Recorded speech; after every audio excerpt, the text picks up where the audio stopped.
Hello, this is Greg Berzinsky for Beardbrand.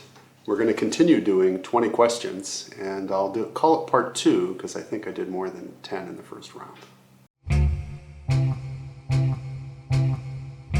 So continuing on with questions that are frequently asked of me on social media, whether it be on the YouTube channel here or on Instagram. Get a fair amount of questions on photographs on these videos and on through DM, and so I want to answer some of those questions, and these really relate to social media. I wouldn't think that I'm particularly famous on social media, but there's a certain amount of fame that comes with, I guess, having videos that have near 1 million views, so I guess a lot of people have seen you.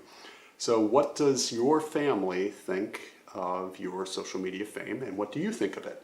So I'm actually somewhat surprised by it myself.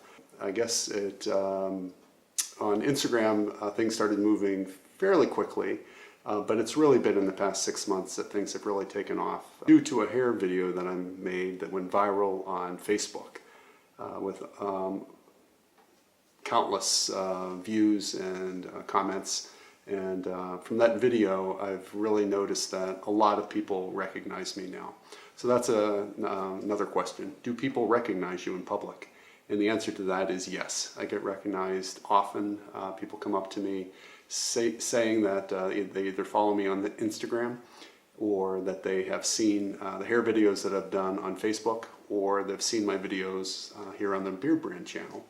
And I thought, okay, that would happen in Philadelphia, but when I'm traveling, people recognize me in New York, and then when we were in Europe this summer, people recognized actually I say us, because people recognized my wife and my kids when we were traveling in London and in Spain. It's just strange to me that people would, because with about 70,000 followers, I wouldn't think it would be that many, but I think the reach is great because of Beardbrand and Facebook. So what did your family think of your Instagram fame? I know my kids would say, it's really cool, but it's kind of weird because you're my dad. And dads aren't supposed to be Instagram famous or social media famous. So I think they're just as perplexed by any amount of fame that I have as I am, which is interesting. My wife takes it all in stride.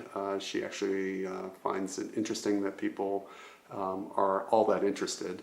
But then she's like, oh, actually, I get it because I'm actually interested.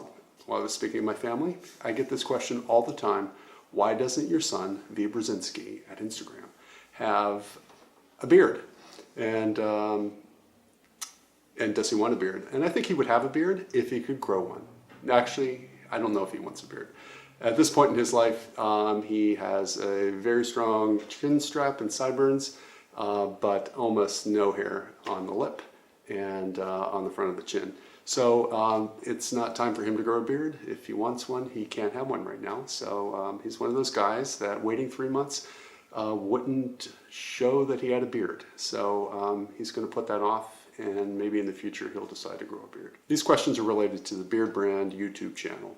And people ask me, what do you think about the steal your grandma comments? And I think that's just funny the first time I heard it. I wonder how old people think I am, that I would be stealing someone's grandmother, because it's probably not my age demographic, since I'm not old enough to have grandchildren, apparently, because my kids aren't that old. So I would be, if I was stealing, which is not going to happen, it would probably be a younger demographic. I also get questioned, am I wearing makeup in my videos? And I addressed that actually, I think, on some comments recently. Someone had commented, actually several people comment that it looks like I'm wearing makeup, especially eye makeup. And I want to tell you, I am not. We call it Berzinsky eyeshadow. I have dark circles on the tops of my eyes as opposed to under my eyes, which make my eyelids fairly dark.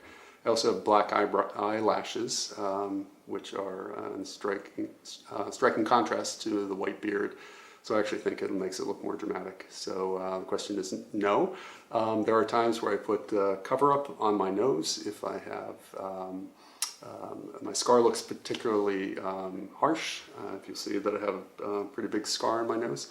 And sometimes I will cover that up with concealer or something when I'm on making videos. Here's one, because I'm probably doing it right now. Why do you squint in your videos? And so if I could turn the cameras around right now, you would see there are about 300 watts of lights on my face. I got a lot of comments recently that I was a floating head, and so we've actually turned the lights on behind us when filming this, but the lights are pretty bright. My eyes are very pale, and I tend to squint anyhow. I'm also not wearing glasses, and so I'm reading some things occasionally, like these questions, and so I tend to squint just by nature of being older, and but it's really probably the lights in this room right now. How did you get acquainted with the people of Beardbrand? It was actually Carlos who actually contacted me, and we had a conversation about, we actually had a conversation on Skype about my beard and my Instagram account, and through some conversations he suggested that I might be a good fit for partnership with Beardbrand. So it was through Carlos that I became acquainted with Eric, and that was about 18 months ago. So it's been a great affiliation with the fine people at Beardbrand. People ask me, what is it like to work with Jeff and Eric and Carlos? We've had a few interactions in person. Most of the stuff we do is really related to email or through direct message. I've met Eric once in person. I've met Carlos a couple of times over in London and then down in Texas. I've actually worked with Jeff, who's a very talented videographer and just a great artist on a couple of videos that we worked on in New York. And then I saw him again in Texas. So great guys, really funny in person, great to work with, very professional, just a great team to work with. People ask me about Beardbrand products, and this isn't a plug per se, but people ask me what products do I wish that Beardbrand would make. And so I've talked to Eric before about that. I'd like a stronger hold mustache wax, and so if that's something you could develop, I would really like that. And some hair care products would be great. I use the styling balm in my hair, but it would be great to have other products, maybe in gel form. And so maybe Eric can fill us in on what's coming. Soap would also be nice. It'd be great to have some Beardbrand scents in a soap. And so those things I would like. So those are some questions that people have asked me over the past couple of months on the station and on Instagram. So if you have other questions, please leave them below. I try to answer them as well as the team. And until we meet again, beard on. Beardbrand is a premium men's grooming company with products not only for your beard, but also your hair and body. Do yourself a favor and head over to beardbrand.com and take care of yourself. Or you can stick around and watch a few more of our awesome videos.